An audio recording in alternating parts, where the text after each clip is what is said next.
My sister broke into the lab I built with a $1.5 million federal grant, threw her dream wedding inside, and laughed at the warnings. Until 300,000 people watched it all go wrong. The low, steady hum of the negative pressure ventilation system was the sound of my peace. It was the sound of a sanctuary. I stood in the main cruciform intersection of the conservatory, the polished glass ceiling filtering the late afternoon light into brilliant, dust-filled shafts. To an outsider, it looked like the most elegant greenhouse they had ever seen, all graceful Victorian curves and gleaming, segmented panes. But I, Dr. Veronica Coleman, a 35-year-old with a doctorate in mycology, knew it was my fortress, inside that gorgeous exterior. The temperature controls held steady within 0.5 degree Fahrenheit, and thousands of genetically stabilized neurospore samples rested, waiting for their moment to save the world, or at least, clean up its plastic waste. Every sensor, every circulation fan, every one of those dormant spores was federal property, part of an investment the USDA was watching with predatory interest. My greatest asset was always my independence, a trait born from years of feeling like a disappointing footnote in my family's story. My parents, Robert and Linda, and my younger sister, Tiffany, never understood the difference between growing petunias and cultivating a biosafety level 2 facility. To them, I was just playing in the dirt. The first crack in my fortress appeared 5 months ago, during a Sunday dinner that now played back in my mind like a low-budget horror film. The air in their dining room was thick with the smell of my mother's pot roast and an impending sense of manipulation. "Veronica, honey," my mother began, using that saccharine voice that always preceded a demand. "Tiffany and I have been talking about her wedding venue. That conservatory of yours. It looks so natural, so upper-class trendy." Tiffany, scrolling through her phone at the table, offered a minimal, performative glance. "Very Instagram-worthy, Ronnie. The light is perfect." The fork froze halfway to my mouth. I had prided myself on my precision, but this brazen casualness threw my system into chaos. I set my utensils down slowly. "Mom, absolutely not." My mother's face immediately hardened into martyrdom. "It's sweetie, why? It's family." "No," I stated, keeping my voice level, though my heart was hammering against my ribs. "What I have out there is not a party venue. It is a federal research facility with active biological materials. There are biohazards. There are contamination protocols. There are laws."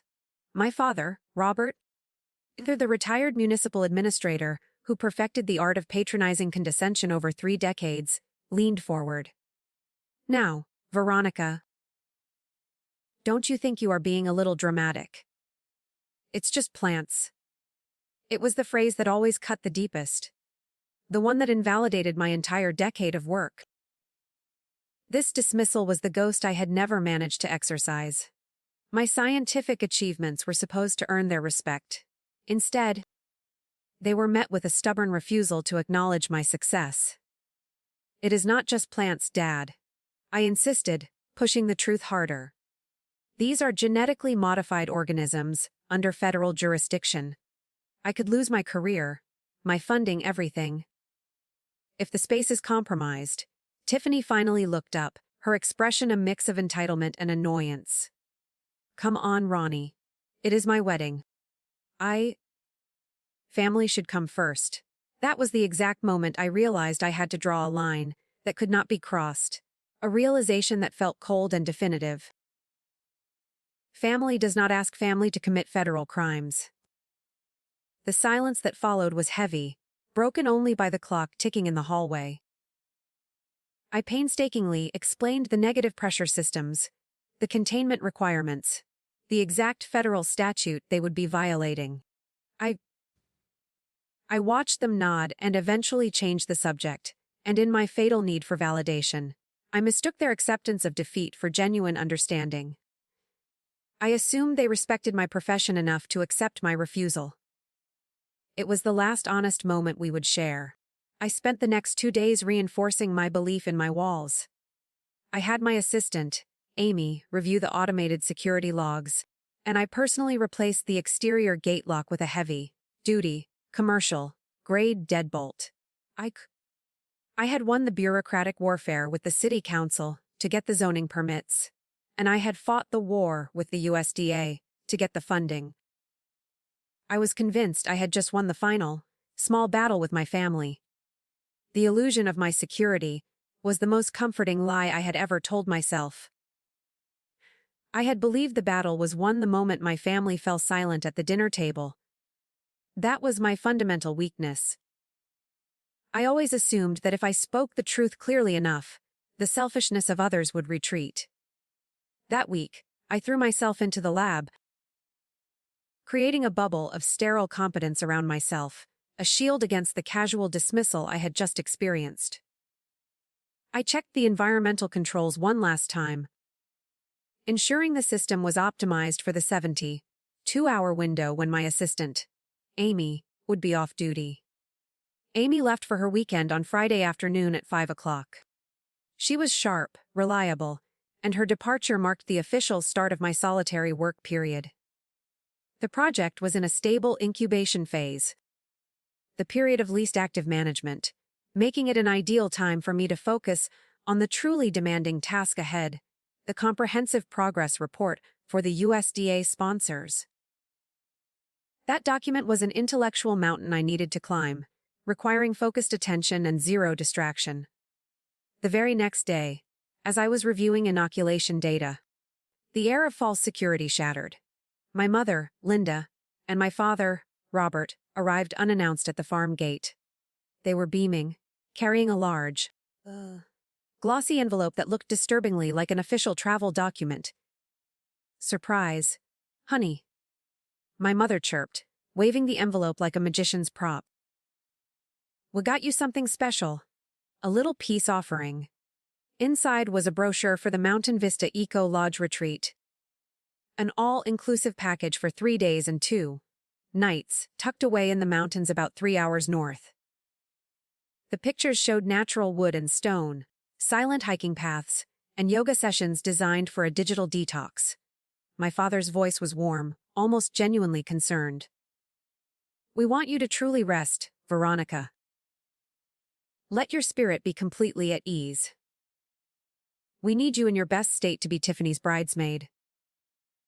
The date print on the itinerary was for the following weekend. Still 2 weeks away from the wedding date they had previously given me, I remembered their patronizing argument about my drama and my exhaustion. The timing, I mused, seemed reasonable. The lab was automated. The systems had battery backups. Taking 3 days to decompress before tackling a massive federal progress report actually sounded like responsible self-care. It was a tempting narrative, carefully constructed to appeal to my overworked sense of professionalism. I looked up, suspicion still mixing with the faint, pathetic flicker of hope that they were finally acknowledging my stress. "You really think I should go?" "The USDA is pressuring me for that report." "Absolutely," my mother insisted, stepping closer, laying a hand on my arm with a shocking display of physical affection. "Consider it our gift. I found this place while I was looking for honeymoon spots for Tiffany. The reviews are incredible. Digital detox, nature walks, meditation sessions." The manipulation was subtle, almost perfect. By framing it as necessary for Tiffany's wedding, they were validating my role in the family. Feeding the very wound that made me vulnerable, they were saying, "We value you enough to invest in your well-being." I hesitated, pulling out my phone to check the lab's remote monitoring app one last time. All green lights. Temperature stable, humidity optimal, pressure normal. My technical mind confirmed the risk was minimal. My emotional mind, desperate for a break and a sign of approval, caved. "All right." I finally conceded, tucking the brochure into my jeans pocket. 3 days. No more. My mother let out a small, triumphant squeal that she immediately converted into a sigh of relief. My father clapped me on the shoulder. They looked exactly like the concerned, middle-class parents they wanted the world to see, and I fell for the performance completely. I thanked them, already feeling the mental burden lift, genuinely believing that the conflict was resolved, and the reward was earned. I failed to realize that they had lied about the wedding date from the beginning. They had not come with a peace offering. They had come to neutralize the single greatest obstacle to their plan me. The retreat was not a gift of love, but a tactical removal. It was a Trojan horse. I would not be present at my sister's wedding, because it was not 3 weeks away. It was happening the moment I checked into that remote lodge. I was so focused on avoiding failure in the eyes of the USDA, I never anticipated the betrayal of my own blood. I spent the rest of the day planning my trip, mentally justifying the short absence. I had absolutely no idea that in accepting their gift, I had just handed them the keys to my sanctuary. I left at noon on Friday. The car was loaded with hiking boots, a brand new copy of the novel I had been meaning to read for months, and an unfamiliar feeling of lightness. The 3-hour drive north, toward the Mountain Vista Eco Lodge, was a deliberate shedding of responsibility. I watched the suburban sprawl give way to rolling hills and finally, dense pine forests. With the windows down and the music playing too loud, I experienced a genuine serenity I had not felt since the USDA grant was approved. For 72 hours I told myself, I had no duty except to myself. I checked into the lodge mid-afternoon. It was exactly as the glossy brochure promised: rustic, but comfortable, an organic farm, 2-table dining room, and an insistent schedule of activities designed to sever the guests from their habitual stresses. I attended an evening meditation session, ate dinner by candlelight, and retired early, feeling physically removed and mentally decluttered. It was exactly 6 o'clock on Friday evening, precisely 1 hour after Amy had left the property and locked the gate, that the peace offering revealed its true nature. 3 hours south. Robert and Linda Coleman executed their plan with the cold efficiency of career bureaucrats who knew exactly how to manipulate the appearance of legitimacy. They had found the right kind of locksmith, the sort who operated out of an unmarked white van, took cash payment, and did not ask for excessive verification. When the man arrived at my secluded suburban gate, he found what appeared to be a straightforward domestic emergency. My father, wearing his most respectable golf polo, stood beside the locked entrance. My mother held her phone up at the perfect angle for a video call. The locksmith watched as my sister, Tiffany, appeared on the screen, delivering a performance of panicked urgency. "Hi, I'm so sorry about this," Tiffany said, pitching her voice with just the right note of embarrassment. "I am the homeowner, but I am stuck out of town on a business trip for the next 10 days. These are my parents, and they are trying to get inside to feed my parrot before the poor thing starves."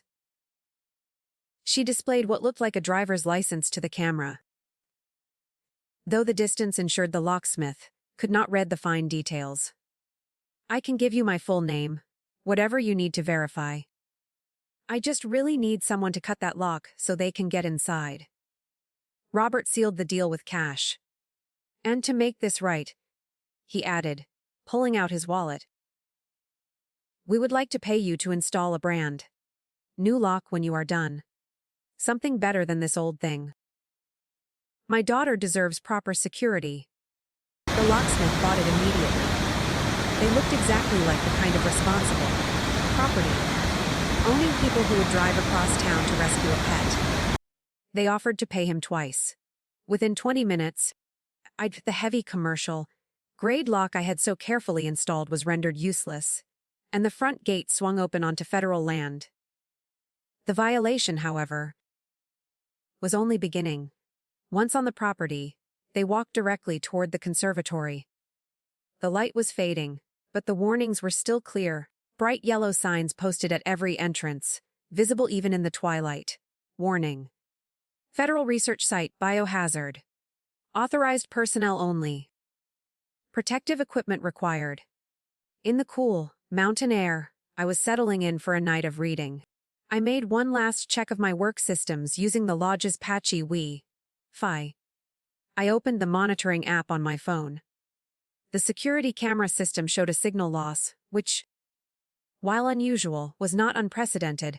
The wireless cameras sometimes had connection issues, especially during weather changes. Crucially, the biological indicators looked perfect. The temperature was stable. Humidity was in the optimal range. Air pressure was normal. E-text. CO2 levels were well within parameters. I reassured myself. Must just be a camera system glitch. Everything else is running perfectly. But 3 hours south, my mother was looking at those bright yellow, government-sealed signs and scoffing.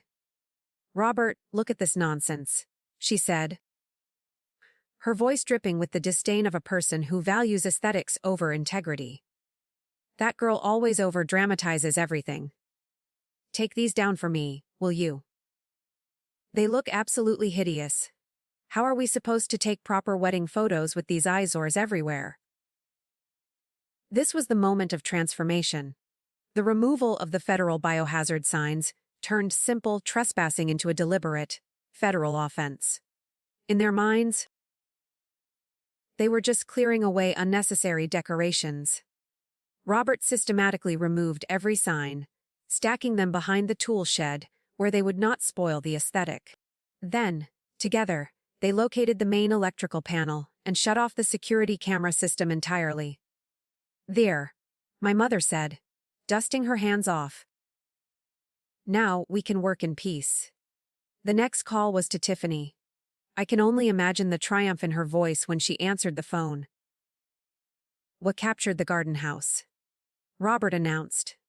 I drifted off to sleep with complete peace of mind, believing my sanctuary was secure.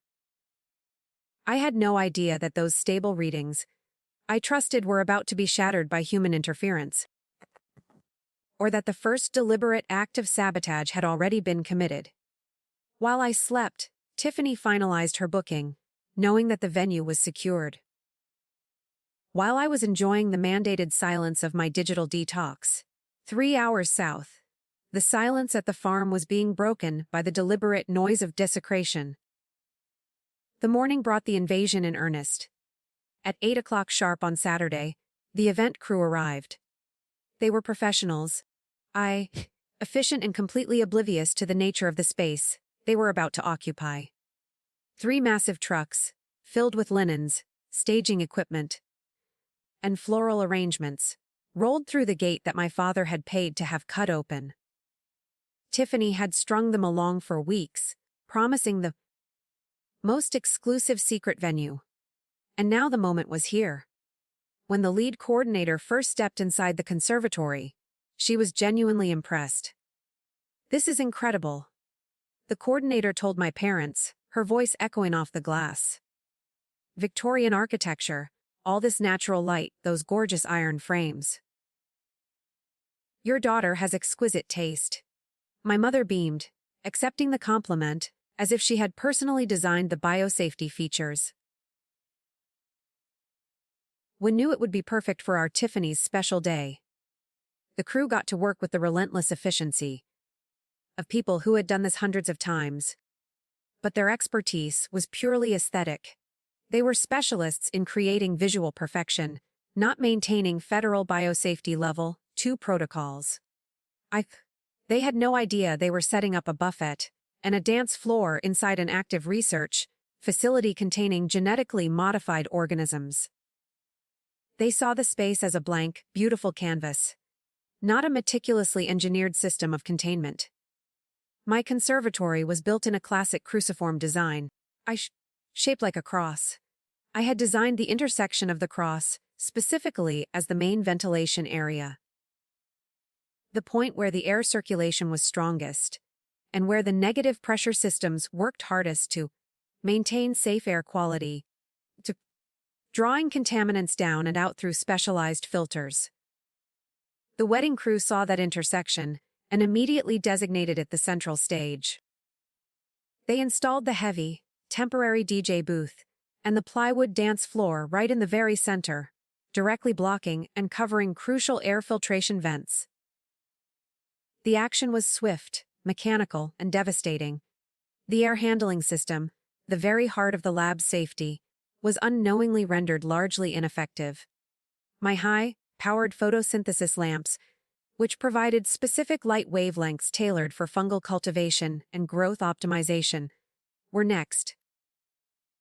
According to my mother's enthusiastic direction, they were repurposed as fantastic stage lighting, positioned to bathe the dance floor in dramatic, colorful hues. What was designed as a tool for precision science became a prop for atmosphere. The south wing, where I stored my precision tools, prepared soil samples, and where the air pressure was always tightly controlled, was transformed into an elaborate buffet and bar area. Folding tables appeared, draped in expensive white linens. Bartenders began setting up glass racks and liquor bottles, preparing for what would certainly be an evening of serious drinking. The north wing, which housed dense climbing vines as part of my critical research into plant-fungal symbiosis, became the sacred altar. The event crew attached fake white flowers to my living specimens, creating a romantic natural setting for the ring exchange ceremony. This was not a careful scientific observation area, it was an altar. By 10 o'clock Sunday morning, the transformation was complete. The scientific sanctuary I had worked a decade to build had become the kind of wedding venue that would have graced the cover of any bridal magazine. The beauty was still there, but it was a fatal kind of beauty. Tiffany had arranged for 10 different camera angles to livestream the entire event. This was about more than just celebrating her marriage. It was about the potential advertising revenue. She expected to earn a serious income from what she promoted as the most unique wedding venue you had ever seen.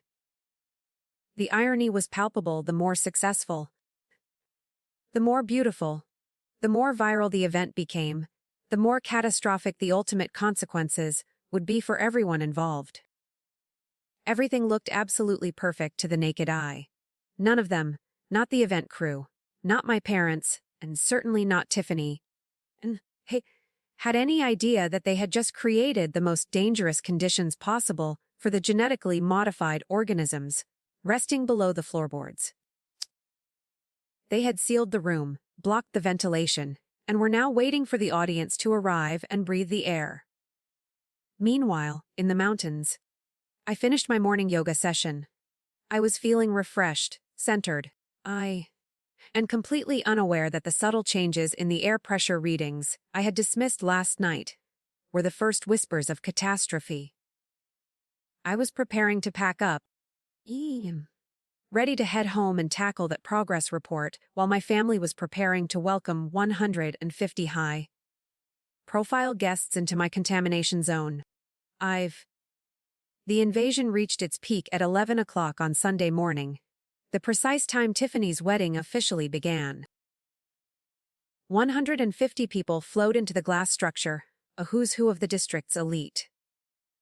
There were high-profile law partners, major investors, and most importantly for Tiffany's aspirations, the groom's chief executive officer, a man whose approval could launch or destroy careers. This was not a small, intimate gathering. It was a high-stakes networking event wrapped in Veronica silk and Armani wool. Tiffany was radiant. Her motivation was clearly visible in the top corner of the livestream feed, which she kept perfectly centered on herself as she greeted guests. The concurrent viewer count was climbing past 300,000, a monumental figure for a niche lifestyle influencer. The event was already performing beyond her wildest dreams. It was a perfect, monetized image of aspirational success. Beneath the glamour, disaster was already brewing with scientific precision. The fungi I was researching, my neurospores, were designed for their stability and their plastic, degrading properties. Under normal circumstances, they were benign.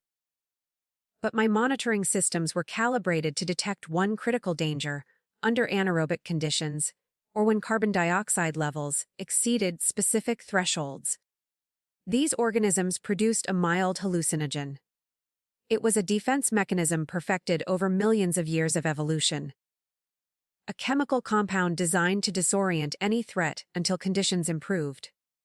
The wedding guests and the event crew had inadvertently created the perfect storm. The DJ, stationed directly over the blocked main ventilation shaft, started playing the opening song. The music was heavy, pulsed with deep bass lines, and the sound waves reverberated through the sealed, rigid glass structure. Next, 150 people began breathing together in the enclosed environment, and the carbon dioxide levels started climbing rapidly. They had not just set up a party, they had unknowingly created a concentration camp for my research organisms. The organisms I had spent months cultivating instantly found themselves in exactly the conditions that triggered their most primitive survival instincts. The temperature began to rise, the E-text-TO concentration spiked, and the relentless bass vibrations were interpreted as a sustained, physical threat. The spore burst began invisibly, silently, and with lethal efficiency.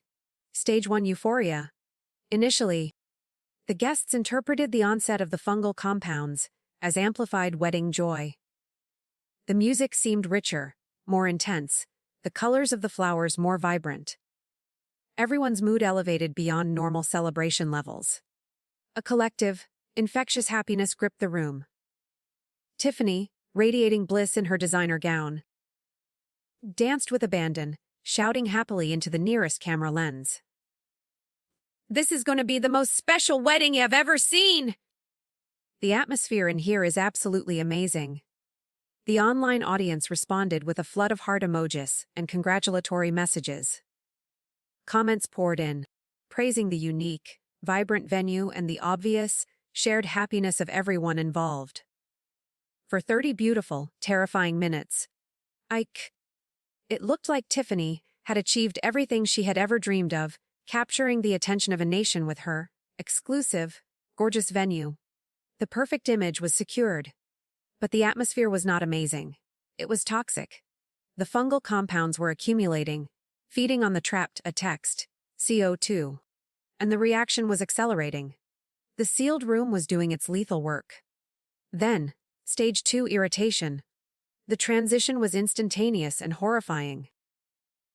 The synthetic joy curdled into something else entirely, as every guest began to experience the intense, unsettling sensation of thousands of phantom ants crawling under their skin. The itching started subtly, a scratch here, a rub there, but escalated with frightening speed into a universal, desperate need to claw at their own bodies. Guests in expensive, bespoke suits and elegant gowns began frantically raking their fingernails across their arms, their necks, and their faces. Hairstyles that had taken hours to perfect became disheveled messes as people violently scratched their scalps. Makeup streaked and smeared as the overwhelming need to scratch eclipsed all social niceties and personal vanity. The livestream audience watched in growing confusion as the celebration transformed into something deeply disturbing. Comments shifted from congratulations to panicked questions. "Is everyone okay? Why is the bride scratching like that? Something seems wrong." The chaos was building, driven by an invisible, microscopic attack. The irritation was merely a transition, a brief moment of physical discomfort before the psychological walls came tumbling down. When the spore concentration peaked, reality dissolved for every person inside my conservatory. Stage 3 mass hallucination and complete chaos. The mild fungal compound became a full-scale psychedelic nightmare, customized, perhaps, by each person's deepest professional anxieties and personal fears.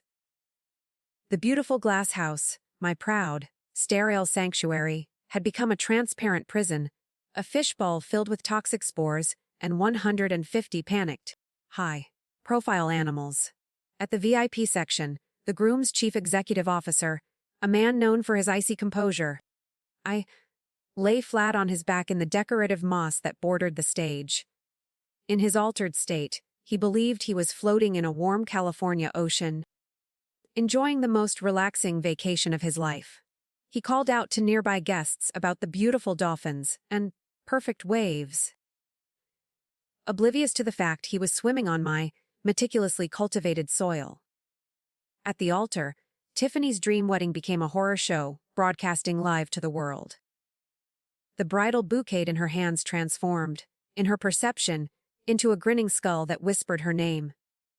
Her magnificent, $1,000 Vera Wang dress, the one she had saved 2 years to afford, wreathed around her body like a living thing.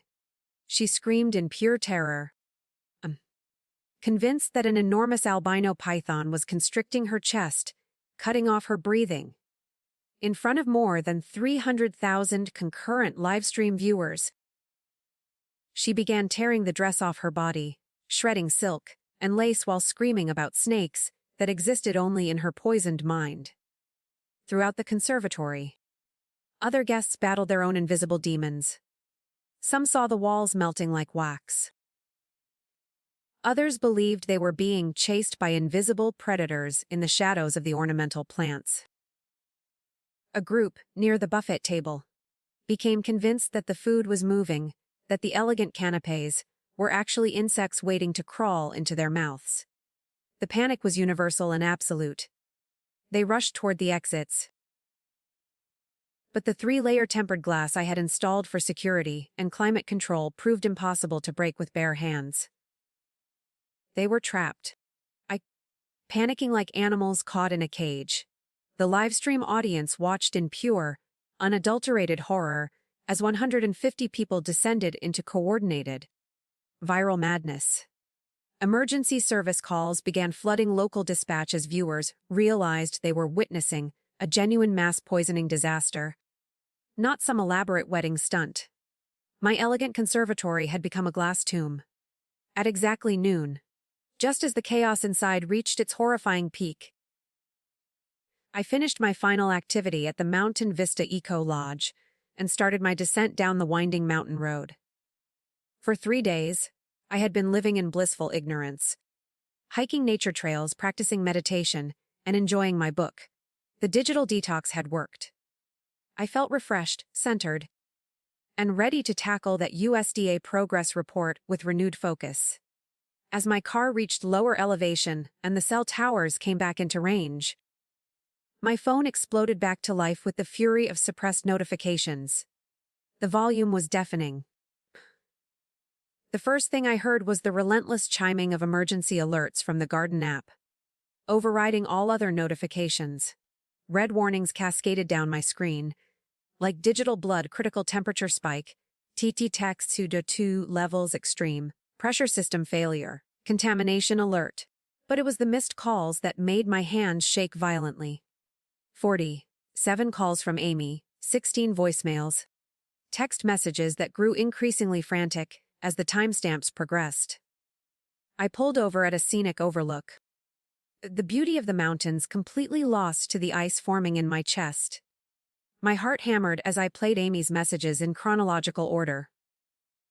Hey Veronica. It is Amy.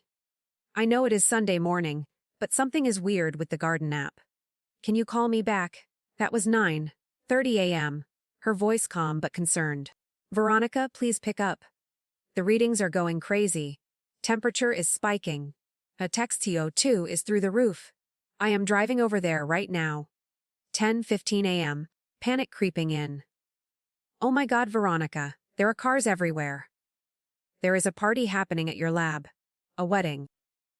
I can see people through the glass and the readings are 10:45 a.m., her voice breaking. You need to see this live stream. Your sister's wedding is happening inside your lab and they are acting insane. Please watch the stream and call me back immediately. 11:30 a.m., barely coherent. With trembling fingers, I opened social media and searched for Tiffany's account. What I found was a hellscape broadcasting live from the place I dedicated my career to protecting. The video showed my beautiful conservatory, transformed into a scene from a nightmare. Elegant wedding guests wreathed on the floor, clawing at their skin like animals. My sister, still in her ruined dress, sat rocking in a corner, tears streaming down her face as she stared at something only she could see. Local police cars surrounded the exterior, officers standing at a safe distance, recognizing they were dealing with something far beyond their expertise. They had no protective equipment, no understanding of what they were facing.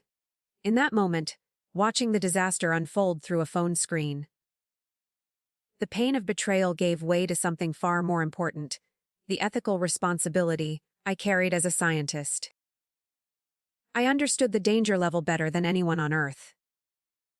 Those spores, in those concentrations, could affect anyone who entered without proper protection.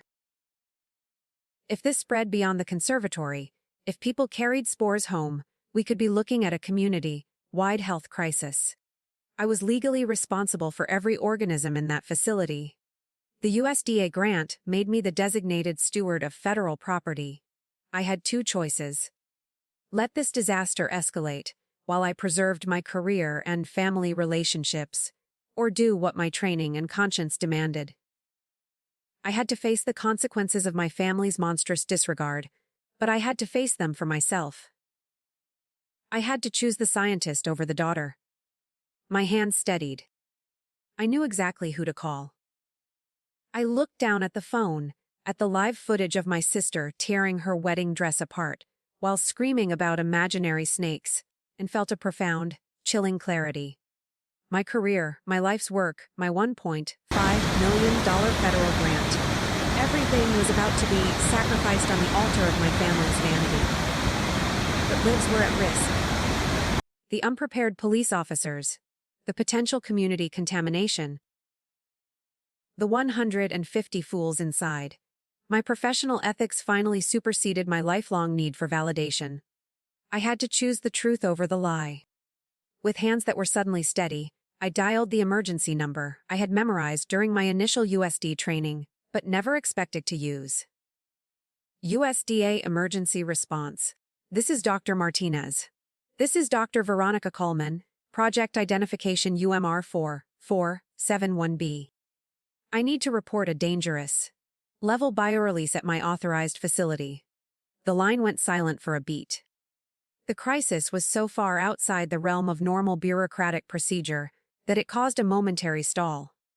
Hold please, Dr. Coleman. I am transferring you to the CDC Emergency Response Team.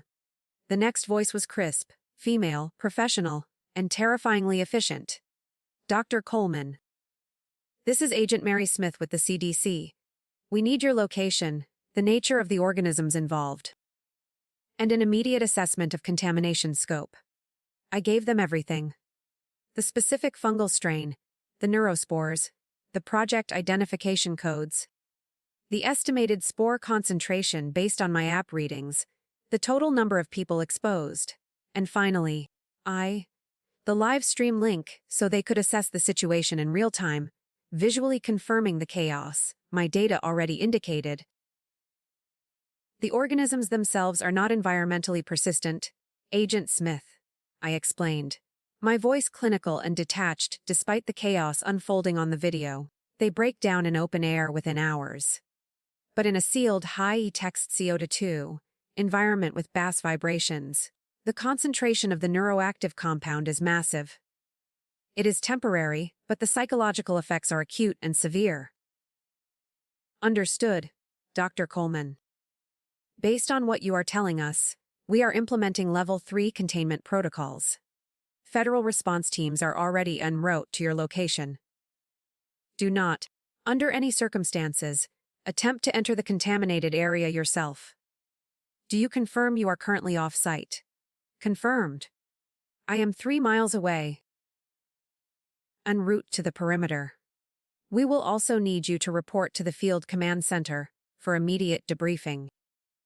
Your cooperation in this matter will be noted in our investigation. The investigation. The federal hammer. The phrase hung in the air, confirming the end of my life as a respected principal investigator. I hung up the phone. I had just saved lives. I had saved the lives of the police officers who would have rushed in unprepared. I had saved the lives of my family members and their guests, who were slowly poisoning themselves, and I had potentially saved the community from a panic-induced crisis. But I had also just triggered the most comprehensive federal response my field had ever seen. The call was an act of conscience, and it was a death sentence. My professional career was over. My family's freedom was in jeopardy, and everything I had worked for my entire adult life was about to be destroyed. The mountain air that had seemed so clean and refreshing just hours ago now felt thin and insufficient. As I started my car and accelerated toward the disaster I had unknowingly left behind, I accepted the fate. The old life, the life of Dr. Veronica Coleman, was over. What waited for me at the bottom of the mountain was something else entirely. The sirens were just the beginning. I arrived at the edge of my property to find an established perimeter. Local police had thrown up a barricade. The wedding guests who had been dancing and hallucinating an hour ago were now corralled on the front lawn like confused cattle, wrapped in emergency blankets, some still twitching from the lingering neurospore effects. Nobody was allowed to leave. The police had made that perfectly clear the moment the emergency services arrived. "You are going to need to come with us," a detective named Morrison said, appearing at my elbow. He looked exhausted. Like this was already the strangest case of his career, and it was only Sunday afternoon. Before I could argue, the sound of helicopters sliced through the air. I looked up to see not one, not two, but 3 black choppers descending toward my conservatory, massive aircraft bearing the distinct federal seal of the CDC and the USDA. Behind them, a convoy of black SUVs rolled up my driveway. The sight was like something ripped from an apocalypse movie. My mother's face, visible through the crowd of blanket-wrapped guests, had gone the color of old oatmeal. "Your family is claiming they did not know about the biological hazards," Morrison stated flatly. I laughed, the sound harsh and bitter. "Detective, I have 12 years of text messages from my mother complaining about my weird mushroom house. I have emails where I explicitly warned them never to enter. I have a family dinner recording where my father called my research playing with moldy dirt. They knew. They just did not care." He nodded slowly, absorbing the brutal truth. "The fungal spores that were released, your assistant says they are not dangerous to the ecosystem." "They are not," I confirmed. "The neuroreactive compounds break down in open air within hours. But in an enclosed space with elevated text, CO2, and bass vibrations, it is like setting off a hallucinogenic bomb. Temporary, but intense. The guests will be physically fine in a day or two. The emotional damage." I paused, thinking of the viral livestream and the ruined reputations. That is going to last a lot longer. They released me just after midnight. No charges. I had followed protocol, however late. My parents and Tiffany were not so lucky. The federal government, armed with my data and the visual proof of my family, removing their legally mandated warning signs, came down on them with the full wrath of every regulation they had ignored. My cooperation had saved my freedom, but it had signed their arrest warrants. The long, brutal process of accountability had begun. I read the lawsuit documents in a Holiday Inn 40 miles away. I had checked in immediately after the federal agents finished their debriefing, unable to stomach the idea of being near the contaminated property. The federal government came down on my family like the absolute wrath of every ignored regulation. I was not there for the official proceedings, but the court documents eventually became public record. United States Department of Agriculture versus Coleman Family Estate. The restitution demands arrived first. They wanted the entire project cost back. $1,500,000, plus damages. Then came the environmental cleanup and hazardous waste disposal fees. $150,000. The government had brought in a 30-person hazardous materials team, destroyed every piece of furniture, excavated contaminated soil, and sterilized the entire structure. Finally, a federal fine under the Plant Protection Act, $500,000, the maximum penalty for the willful removal of biosafety signage. Total government liability $2,250,000. My parents' homeowner insurance. Denied. Every single cent of coverage was rejected with a brutal, single sentence. This policy does not cover intentional criminal acts or violations of federal biosafety regulations. The removal of the biohazard signs. The thing they did to save on aesthetics cost them their only defense. Then came the guests. 150 people, united in their humiliation and fury. They hired a law firm that specialized in class action suits, and that firm smelled blood in the water. The lawsuit landed like a guillotine. First, medical costs. Every single guest had been rushed to the emergency room for toxicology screenings and psychiatric evaluations. The bills averaged $2,500 per person. Second, personal property damage. My hazmat team had incinerated everything inside the Vera Wang dress, Armani suits, Dior handbags. The lawyers assigned an average value of $10,000 per guest in destroyed property. But the largest demand was for emotional distress and public humiliation. The live stream had gone nuclear, viewed over 3 million times in 24 hours. My sister's dress, ripping meltdown, the CEO swimming on the grass, they were all viral memes. These were public figures whose reputations were their currency. The emotional distress claims alone started at $50,000 per person. The final tally, when all proceedings were consolidated, was devastating. Total liability, $14,475,000. My parents did not have that kind of money. Nobody in our family did. They declared bankruptcy. The 4-bedroom colonial they had lived in for 30 years was seized. Even that was not enough.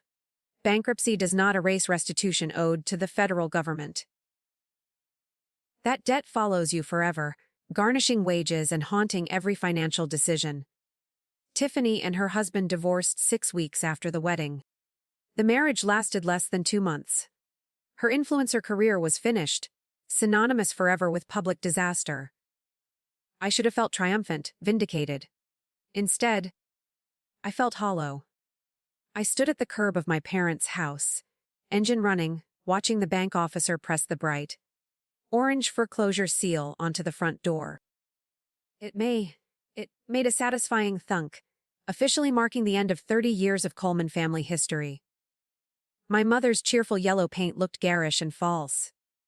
Like everything about the Coleman family image, pretty on the surface, hollow underneath. My phone buzzed. A message from Amy.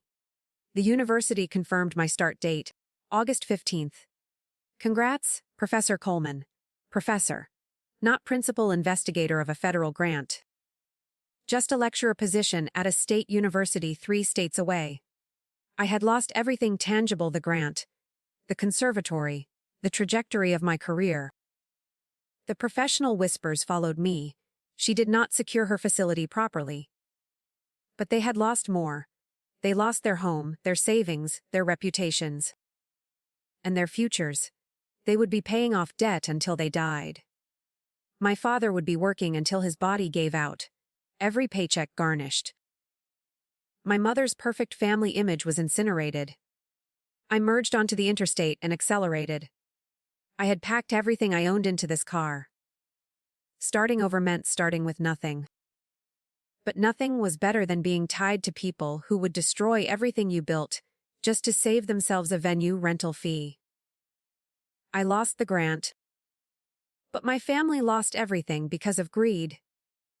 That was the fair price of natural justice.